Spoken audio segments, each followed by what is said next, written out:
Et parfois, la politique prend le pas sur l'économie. On l'a vu dans l'Allemagne des années 30. Je mets 3 petits points. Attention, qui que vous soyez, attention, cette fréquence est exclusivement réservée aux urgences. Sans blague! Et vous croyez que j'appelle pour commander une pizza? Mais vous savez que vous commencez à m'énerver avec vos questions. Bah oui, mais... Est-ce que je vous en pose des questions, ouais? On nettoie l'info hebdo, 29e émission. Aujourd'hui, on revient sur les rapports troubles entre la crise qu'engendre le coronavirus et l'Union européenne. Plus précisément, plusieurs questions se posent à nous. Quelle est la responsabilité de l'Union européenne dans la crise du coronavirus? Le coronavirus est-il utilisé pour résoudre la crise de l'Union européenne? Et quid de l'après-corona et de l'affrontement entre les peuples et les élites technocratiques libérales? On commence sans perdre de temps. Bonne émission à tous. On attendait des institutions européennes qu'elles mettent en commun l'ensemble des matériels, des dispositifs médicaux qui auraient dû permettre d'intervenir là où les crises étaient les plus aiguës. Donc on aurait dû aider l'Italie et on devrait aider un pays à partir du moment où il se retrouve dans des difficultés considérables. L'Union européenne n'a pas fait son travail et les États membres font preuve d'un égoïsme coupable. Mais ça raconte aussi autre chose. La crise du système de santé en Italie, c'est des années et des années de sous-investissement dans le système de santé en Italie. Denis Oliven l'a tweeté. Je crains le populisme d'après la crise. Et oui, ce membre du club Le Siècle, passé par la French American Foundation, ancien trotskiste devenu haut fonctionnaire et chef d'entreprise comme Numéricable, ex-directeur d'Air France, de Canal+, ex-PDG de la Fnac, d'Europe 1 et du Nouvel Observateur, bref, ce fiefé représentant de l'euromondialisme, nous donne deux indications en quelques mots. 1. Les élites savent que la comédie Corona ne durera pas éternellement. Et 2, plus que la pandémie, ces mêmes élites redoutent plus que tout le peuple, c'est-à-dire la potentielle réaction politico-sociale populaire face à la gestion désastreuse des superstructures et des institutions internationales. Une gestion désastreuse qui ne date pas d'hier ni du coronavirus. Monsieur Corias, première question, on ne va pas épiloguer là-dessus, on en a déjà parlé dans les précédentes émissions, mais on va le redire, l'Union européenne néolibéral, mondialiste, c'est quand même le marchepied parfait ou le terrain idéal pour le développement d'une crise comme celle que nous connaissons actuellement. C'est-à-dire pas de moyens pour les services publics, pas de frontières et on s'en rend compte, pas de solidarité. Donc le cocktail parfait et quelque part, Corona ou pas Corona, l'Europe est continuellement en crise de toute manière. Oui, vous l'avez bien dit, monsieur Debracq. Du coup, j'ai plus rien à dire, mais je vais essayer un peu d'étayer. L'Europe, de par sa structure, sa fondation, ses principes libéraux, son ouverture des frontières, comme vous l'avez dit, que ce soit pour les produits ou pour les humains, c'est-à-dire les sans-papiers, l'Europe a évidemment ouvert grandes ses portes au virus, mais ça, de toute façon, on ne peut pas empêcher dans un monde mondialisé, je parle de l'économie, un virus de passer les frontières, que ce soit par les aéroports ou les bateaux. Donc, la peste, je le rappelle, il y a environ 8 siècles, était passée, elle, par les bateaux, de port en port, de Gênes à Marseille. Bien, aujourd'hui, le virus est passé, mais ça, on le savait de toute façon, sauf que qu'on ne pouvait pas changer en un éclair ou en un tour de main, c'était, comme vous l'avez dit, les politiques publiques, par exemple sanitaires, c'est-à-dire la protection sanitaire des populations. Or, on voit que c'est quand même le dernier des soucis de nos dirigeants et de ceux qui les sponsorisent ou supportent, c'est-à-dire les grands patrons de multinationales, la banque, le CAC 40, etc. La protection des gens, c'est quelque chose dont ils se foutent jusqu'au moment où ça devient pour eux dérangeant. Et vous l'avez dit, avec justement cette réaction populiste qui est attendue. Elle est non seulement attendue, mais redoutée par tous nos oligarques, dont vous avez cité Denis Oliven. Lui, c'est un véritable oligarque en France. Il a touché à tout. On peut dire qu'il est dans les conseils d'administration de beaucoup d'entités ou d'entreprises. Eh bien, la gouvernance européenne s'attend à un choc populiste, elle l'aura, parce que les gens sont déjà très très énervés. Ils se sont rendus compte qu'ils étaient la dernière roue du carrosse dans une Europe qui était censée être une Europe des peuples, qui est en fait une Europe des puissances libérales, économiques, etc. Et l'Europe n'a rien fait pour empêcher le virus. C'est pas ça, c'est que l'Europe, de toute façon, c'est un fromage, c'est un gruyère. C'est un gruyère pour la Chine et pour les États-Unis. Et les États-Unis surtout qui ont tout fait pour que l'Europe soit leur chasse gardée économique. Aujourd'hui, l'Amérique, qui est quand même en danger économique ou industriel, voit la Chine se tailler des parts de lion en Europe. Hein, on l'avait déjà dit, elle a racheté, elle rachète peu à peu non seulement des terres en France, mais aussi des ports en Grèce, et elle profite. Par exemple, comme en Italie, elle profite de la faiblesse des services publics et des souverainetés ou des puissances nationales pour imposer tout simplement sa nouvelle puissance. En Italie, il y a un détail qui a échappé à personne et qui était symbolique, mais qui a une grande portée, c'est que alors que l'Union européenne ne venait pas en aide du point de vue des médicaments ou du point de vue des structures sanitaires aux Italiens qui ont été frappés par le virus en premier, eh bien ce sont les Chinois qui, eux, ont envoyé du matériel, les Russes qui les ont aidés, je crois, qui sont venus avec des médecins, et puis même les Cubains qui ont envoyé des médecins. Je rappelle que Cuba, ce pays communiste qui est voué aux gémonies par les Américains, eh bien, a une médecine de qualité. Voilà, donc les pays dits de l'axe du mal, entre guillemets, sont devenus les sauveurs en quelque sorte symboliques d'un pays en Europe qui a été lâché et qui est en fait le parent malade de l'Europe et en même temps celui chez qui tout va se jouer. Et l'Italie, depuis 2 ans, et depuis le sursaut populiste qui a ensuite été, je dirais, recontrôlé par les puissances libérales ou économiques, ce sursaut populiste montre que, et donc l'Italie cite, montre qu'il est possible que l'Italie se détache de l'Europe si l'Europe ne veut pas être solidaire de ce pays d'un point de vue sanitaire et ensuite plus largement économique. Donc on a là le parent faible de l'Europe, mais aussi l'endroit où a lieu la déchirure. D'ailleurs, on a vu Ursula von der Leyen, l'Allemande, qui dirige la Commission européenne, qui a présenté ses excuses à l'Italie au nom de l'Union européenne, pour ne pas avoir aidé l'Italie. Et elle a promis 100 milliards d'euros d'aide. Mais quand on cherche et quand on regarde en détail, on sait très bien que ce n'est pas possible, que cette aide économique ne viendra jamais pour les Italiens. Alors de toute façon, là justement, l'Eurogroupe s'est réuni le 27 mars. L'Eurogroupe, voilà, donc ce sont les représentants des gouvernements importants de l'Europe. L'Eurogroupe est assez décisif dans les moments de crise. Il se réunit parce qu'il y a la Commission, il y a le Conseil européen, il y a le Parlement. Bon, le Parlement, on l'oublie, ça sert pas à grand-chose. La Commission est importante. Les membres de la Commission sont ce gouvernement supranational que l'on dénonce régulièrement et que les peuples ou les populistes dénoncent à Bruxelles, eh bien l'Eurogroupe s'est réuni le 27 mars justement face à la crise du Covid-19 pour dire qu'est-ce qu'on fait, comment on aide l'Italie. Et donc là, il y a 2 solutions. Les pays du Nord, Pays-Bas, Allemagne, et on peut ajouter dedans l'Autriche, disent qu'ils se débrouillent. En gros, c'est la cigale de l'Europe. Ils font joujou un peu comme les Grecs, et maintenant ils payent parce qu'il fait froid. Et on va pas, nous qui sommes des travailleurs et des gens sains et de bons économistes et de bons gestionnaires, on va pas les aider aujourd'hui et donner de notre trésor national pour les sauver, parce que de toute façon, ils sont un peu économiquement amoraux. C'est un peu ça ce qui s'est dit. Et donc des mots ont été lâchés, des noms d'oiseaux. Et de l'autre côté, je dirais les Européens ou les européistes ont dit oui, mais si on lâche aujourd'hui l'Italie, si on n'est pas solidaire avec eux, qu'est-ce qui va se passer? Il n'y a plus d'Europe. C'est quand même la 3e puissance économique de l'Union européenne. Elle pèse lourd. Et même si l'Italie est endettée à hauteur de, je crois, de 2000 milliards d'euros, c'est-à-dire qu'une fois et demie ou deux presque de son PIB, eh bien, on laisse l'Italie s'enfoncer dans la crise, il n'y a plus d'Europe. C'est d'une évidence biblique. Et les Italiens ont eu une poussée anti-Europe avec l'attelage Di Maio Salvini il y a 1 an et demi. Aujourd'hui que les choses sont réparées, soi-disant, pour les Italiens, du point de vue populisme, eh bien, de fait, c'est l'Europe qui désarrime l'Italie de l'Union des 27.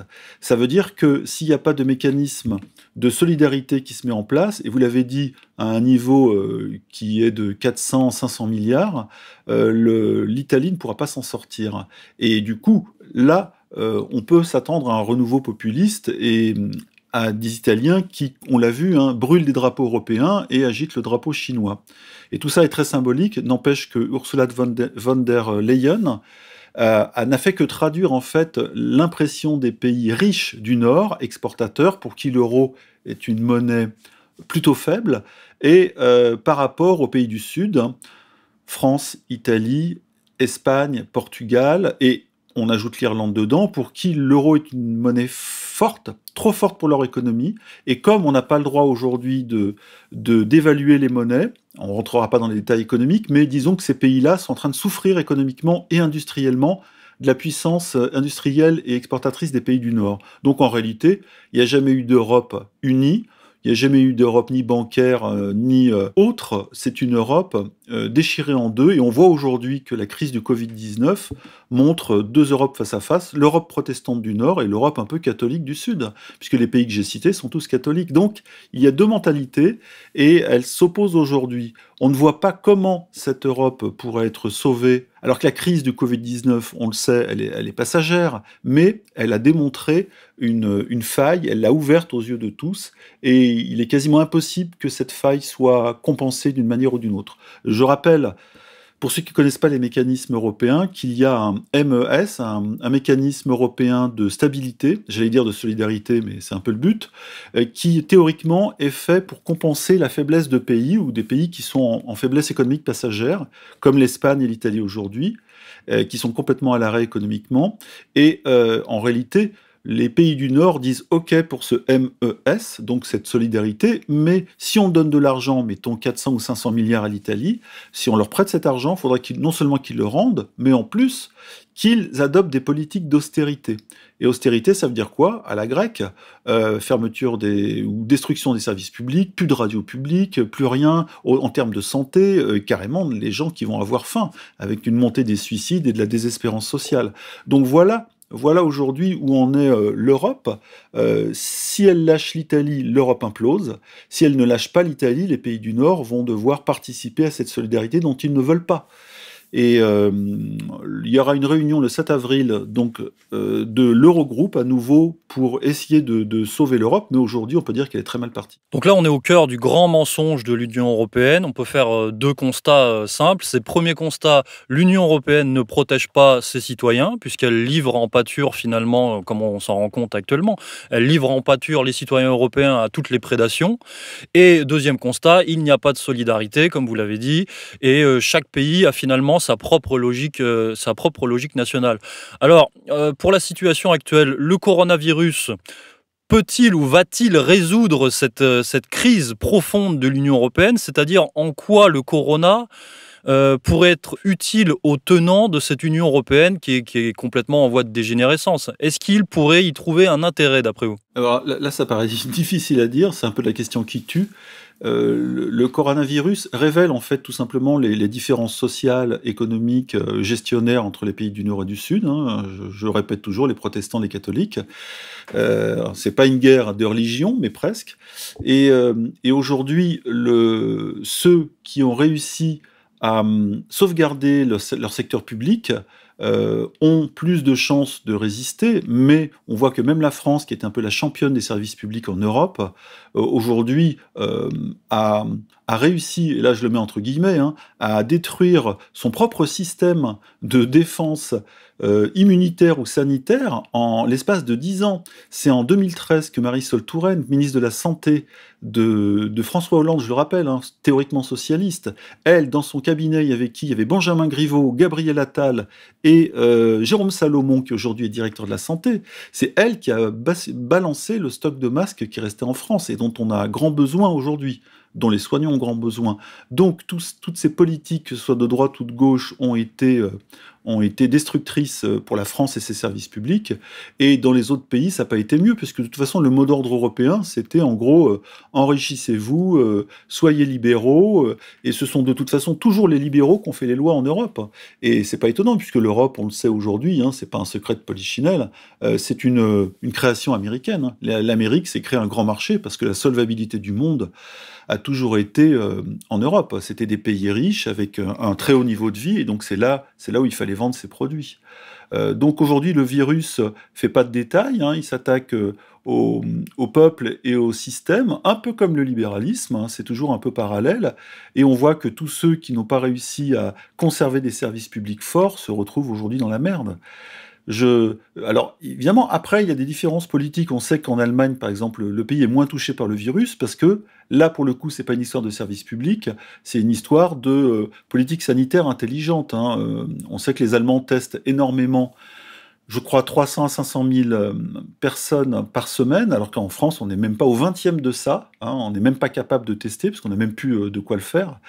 Et les Allemands, ayant conservé une structure de production, une structure productive, ont les moyens de faire démarrer, un peu comme on passe de l'industrie civile à l'industrie de guerre, ont les moyens de faire démarrer des usines qui produisent du test à longueur de journée et à tour de bras. Voilà. Et ça manque en France, parce que la France a été peu à peu désindustrialisée, pas par un choix seulement politique, bien sûr il y a eu ça, ou par l'acceptation des politiques, mais parce que la puissance industrielle de l'Allemagne en Europe, grâce à l'euro, a vidé de sa substance, ou de leur substance, les potentialités industrielles des pays du Sud. L'Italie a perdu 20% de son potentiel industriel en 15 ans, et au profit de l'Allemagne. La France, c'est pareil. Peu à peu, les politiciens français, là pour le coup, on peut dire corrompus, parce qu'ils n'ont rien fait contre ça, ont laissé l'Allemagne nous bouffer l'industrie sur le dos. Et le dossier Alstom est là pour le montrer.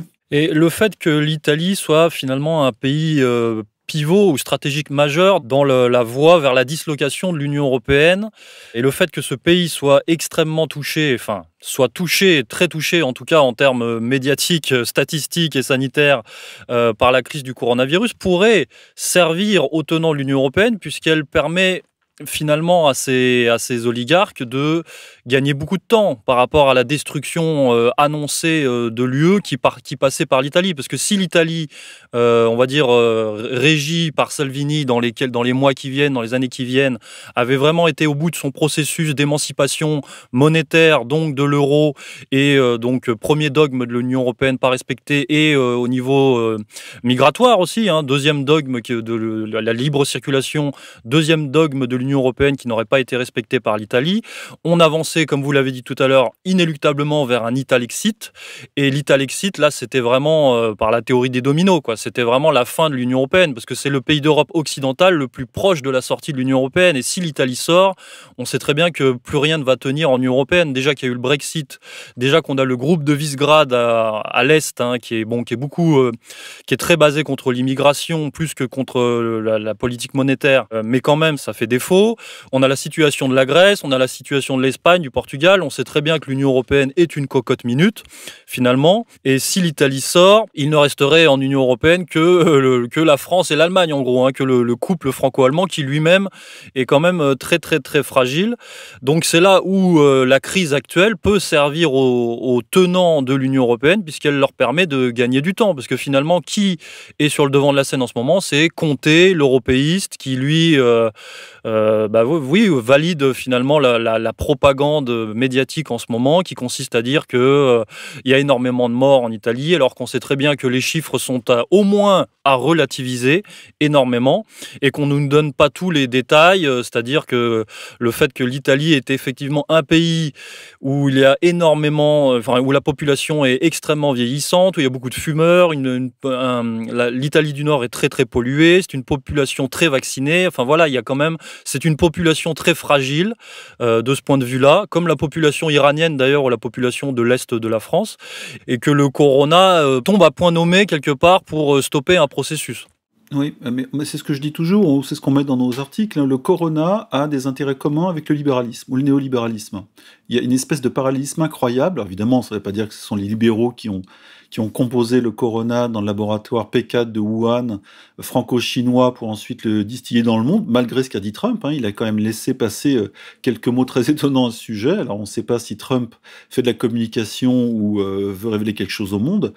Toujours est-il qu'effectivement, il y a une accélération aujourd'hui, mais le risque pour ces libéraux, comme vous dites, qui, eux, vont peut-être remporter la mise, parce que l'Union européenne, pour eux, a été un moyen. Si ce moyen n'est plus efficace ou ne leur apporte plus, ils passeront à quelque chose d'autre. Ils peuvent tout à fait se satisfaire. Le néolibéralisme ou le mondialisme économique peut tout à fait se satisfaire, ou la haute banque, ou la finance internationale peut se satisfaire d'une Europe éclatée, avec, comme vous l'avez dit, un couple franco-allemand qui se resserre et autour des pays qui se débrouillent, avec des mécanismes compensatoires ou de solidarité plus ou moins efficaces, c'est-à-dire de la grosse dette à long terme, de l'endettement, parce que l'endettement, de toute façon, ça profite toujours aux instances financières.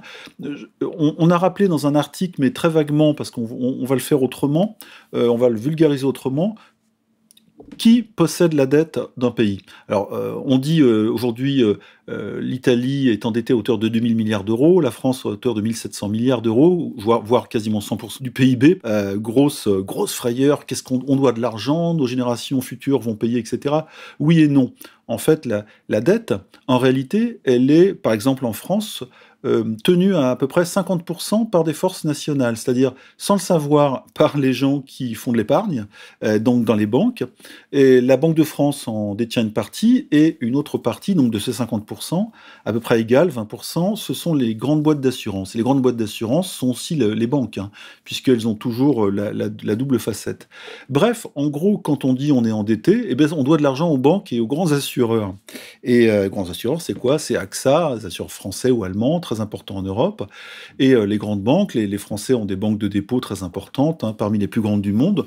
Voilà, on enrichit les banques. Et aujourd'hui, il y en a qui prônent pour essayer de sauver les pays du Sud ou même les pays de l'Union européenne frappés par le coronavirus et très endettés, ils prônent une espèce de plan Marshall, c'est-à-dire un effacement de la dette et une coulée d'argent, non pas aux banques, qui, en 2008, on se souvient, avaient récupéré l'argent des banques centrales pour le garder pour elles, et ça avait peu profité à l'économie productive, mais directement aux ménages. Et c'est ce qu'a fait Trump. Trump a dit on va filer $1000, ou je sais pas quoi, à tous les ménages pour qu'ils s'en sortent, et surtout pour qu'ils fassent face aux dépenses de santé, parce que là-bas c'est très compliqué. Il y a des gens qui ont déjà qui sont passés en chirurgie, qui doivent 20 ou 30 000 dollars à des hôpitaux américains, qui font pas de cadeaux. Bref, il y a une relance qui est proposée pour sauver le système européen, qui est une relance un peu keynésienne, où les ménages toucheraient directement de l'argent. Mais là, c'est un changement total.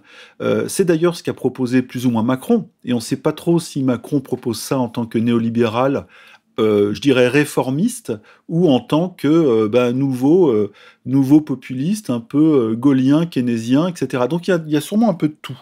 Est-ce que Macron, dans cette histoire, voudra sauver la France ?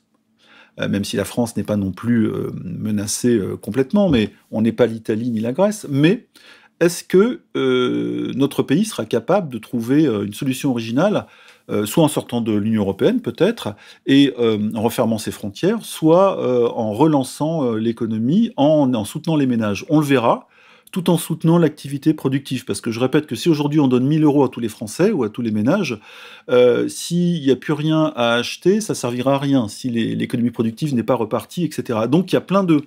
Aujourd'hui, on est vraiment à la croisée de tous les chemins, et on doit en fait attendre un peu de nos maîtres européens ou bruxellois qu'ils trouvent quelque chose. Mais eux, c'est pas sûr qu'ils trouveront, et peut-être que les solutions, à partir de demain, seront nationales. Et quand vous avez parlé de libéralisme qui aujourd'hui profite de cet effet Covid-19, c'est pas faux, mais en même temps, il y a un risque pour eux, vous l'avez rappelé en début d'émission, c'est Denis Oliven, l'oligarque, qui l'a dit dans son tweet, hein, qui est très important, c'est la menace populiste. Parce que l'économie est une chose, mais la politique en est une autre. Et parfois, la politique prend le pas sur l'économie, on l'a vu dans l'Allemagne des années 30. Je mets 3 petits points. Ça nous amène à la dernière question de cette émission. Les élites vont-elles ou peuvent-elles survivre, non pas au corona, mais à l'après-corona? C'est-à-dire comment les néolibéraux vont-ils continuer à contrôler les peuples après ça? Parce que d'ailleurs, on parle de l'Italie, on voit qu'en Italie, le mal est fait, le peuple italien est très très en colère, il y a beaucoup de ressentiment, le peuple italien voit bien les conséquences sociales de la crise actuelle, et en plus, on leur a quand même vendu, aux Italiens, on leur a vendu le confinement confinement strict. Résultat, ils ont plus de morts que partout ailleurs, presque. Et l'économie est en train de se dégrader à vitesse grand V. Et donc, voilà, c'est pareil, c'est une cocotte minute prête à exploser, quoi. Le confinement, de toute façon, est une faute. Parce que, évidemment, la mise en quarantaine, quand le virus commence à taper un peu tout le monde, oui, pourquoi pas, c'est logique, tout le monde le fait depuis le début des temps. Sauf que le confinement n'est pas un choix stratégique sanitaire. Le confinement, c'est la résultante et la seule solution quand on a détruit la capacité de réaction sanitaire d'un pays. C'est-à-dire ses services publics, on l'a vu en France, on le voit en Italie. Eh bien, je dirais que c'est le prix à payer pour une politique sanitaire néolibérale, c'est-à-dire antinationale, hein, clairement, puisque quand on vend nos stocks sur le marché de masques en 2013 par Marisol Touraine et que ça atterrit effectivement dans les boîtes de BTP ou même dans les pays étrangers qui en ont besoin, on n'en a plus chez nous et on ne peut plus faire face à une crise sanitaire. Oui, il y a un vrai risque populiste pour nos élites qui, de toute façon, franchement, on fait un tour sur les réseaux sociaux, on voit où ça en est, la colère n'a jamais été aussi forte. C'est comme si on avait en France 80% de gilets jaunes aujourd'hui super énervés, prêts à en découdre. Là, on n'est plus dans les deux samedis de décembre 2018 où les gilets jaunes ont frôlé l'émeute anti-élyséenne. Aujourd'hui, on en est à une population vraiment gravement en colère, qui n'a pas compris pourquoi elle en est arrivée là, comment elle a pu se faire balader, comment des dizaines de milliers de petits entrepreneurs ont perdu des revenus, leur travail, et puis toutes ces promesses qui viennent de Macron et de ces sbires néolibéraux qui nous disent « Ah oui, vous allez récupérer ici 1 500 €, 1 000 € là », c'est des conneries, parce que quand on vérifie, quand on regarde, c'est très compliqué, et les gens vont se faire enfler. Et cette colère, quand les gens auront bien compris de quoi ils retournent et qui les a mis dans ce merdier, je pense que les élites actuelles, qui sont nommables, hein, nous on les nomme, hein, on a ce courage, eh bien, vont avoir du souci à se faire parce que leur crédit, il est foutu. Si vous avez je sais pas, Buzyn aujourd'hui qui vient à la télé qui dit quelque chose, mais elle a un crédit zéro. Pareil même pour Macron, pour Édouard Philippe, même si la presse et la télé nous font croire que ces gens-là ont une cote qui remonte. Ils essayent, mais vraiment toutes les ficelles les plus grosses pour essayer de se sauver. Mais je pense qu'ils y passeront. Et ils y passeront déjà judiciairement, puisque là, on sait que des collectifs de médecins, 600 médecins quand même vont porter plainte contre eux, plus des collectifs de citoyens qui, eux, se sont fait priver de liberté, alors que c'est le résultat d'une incurie de l'État, et c'est-à-dire de ceux qui ont mis la main sur l'État. Hein. Je critique pas l'État, je critique les néolibéraux qui ont mis la main sur l'État. Et tout le drame de la France vient de là. Et ces gens-là, au pouvoir, ont donc tout intérêt à ce que la psychose Corona par les médias continue pour contrôler le peuple. Alors on voit quand même qu'on se dirige vers deux manières de contrôler le peuple vraiment dictatoriales, hein, c'est-à-dire par la peur et oui, par la dépendance économique, hein, puisqu'on a vu que la Banque Centrale Européenne, dirigée par l'italien d'ailleurs Mario Draghi, elle proposait d'augmenter la dette publique. C'est-à-dire qu'ils vont persévérer, ils continuent vraiment jusqu'au bout dans leur système dictatorial financier. Et si jamais ça ne suffit pas quelque part, et ben ça sera par la propagande médiatique, via la complicité, on va dire, de Big Pharma, hein, des grands secteurs industriels pharmaceutiques, pour soutenir une Union européenne, la rendre indispensable. Alors que, comme vous l'avez dit en début d'émission, elle repose finalement sur une mythologie et qu'elle est intrinsèquement impossible finalement. Les Européens appauvris ou très appauvris, même momentanément pendant cette crise, deviendront des mendiants. Et ils vont tendre la main, et évidemment l'État, avec la BCE derrière et ses milliards d'euros, vont pouvoir mettre de l'argent dans les mains, mais tout ça sera effectivement une récupération de pouvoir. Parce que la contestation qu'on a vue en France, et pas seulement en France depuis 2 ans, elle va être ramenée pour certains, ou ils espèrent, hein, je parle des oligarques, et puis des gens qui tiennent l'économie, les médias, elle va être ramenée à zéro grâce à ce besoin qu'auront les gens d'une aide de l'État. Et alors par contre, cette aide va être évidemment conditionnée, puisque c'est ce que propose l'Union européenne, et qui est dirigée évidemment par les pays du Nord, hein, soyons clairs, aux Italiens. On va leur dire, voilà, on va vous prêter beaucoup d'argent, on va vous sauver du désastre économique annoncé, mais vous allez devoir appliquer des politiques d'austérité. Et là, on va retrouver quoi? Le cas argentin je crois, du début des années 2000 et même dans les années 90, c'était arrivé quand le FMI, puisque le FMI c'est pareil que l'Union européenne, hein, Christine Lagarde, c'est la même engeance, le FMI avait imposé des mesures économiques drastiques au pays et ça a détruit des capacités productives, ça a mis les pays en colère. Il y a eu des pillages de supermarchés, il y a eu des émeutes de la faim en Argentine, en Grèce, on a vu la même chose. Et donc, imaginez ça en Italie, aux portes de la France. Et tout ça, c'est très contagieux, hein, c'est comme le virus. Le virus de la contestation anti-élite, c'est quelque chose qui se transmet de peuple en peuple. Hein. Je ne vais pas refaire un prolétaire de tous les pays, unissez-vous, mais ça va plutôt être gens en colère ou citoyens en colère de tous les pays, unissez-vous contre les néolibéraux qui vous ont foutu dans la merde. Et c'est bien ce qui risque de se passer. Et c'est pour ça que malgré tout, ces mécanismes qui sont encore aujourd'hui en place, parce que l'Union européenne est toujours là, le Parlement est là, le Conseil est là, la Commission est là, l'Eurogroupe est là, tout ça fonctionne encore, mais d'abord c'est en train de se fracturer complètement, mais les peuples en face, ils ont quelque chose à dire aujourd'hui. Et moi j'attends, comme beaucoup de gens, je pense, le jour d'après. Et le jour d'après, il y en a beaucoup qui y pensent. Et est-ce que les Français vont se retrouver dehors ? Non, parce que Édouard Philippe a déjà prévu le coup en disant attention, le déconfinement va pas se faire en un jour. En gros, vous pourrez pas manifester. Donc tout est tenu pour l'instant, mais c'est tenu. Nos élites sont assises sur le couvercle de la cocotte minute, hein, et ça risque de partir en sucette assez vite, je pense. Eh bien, on va se quitter là-dessus, colonel. Au revoir. Voilà pour cette 29e émission. Nous espérons qu'elle vous aidera à avoir en tête les véritables enjeux du moment. On se retrouve la semaine prochaine et d'ici là, continuez de vous cultiver, de vous renforcer car la révolution nous attend dans peu de temps. À bientôt.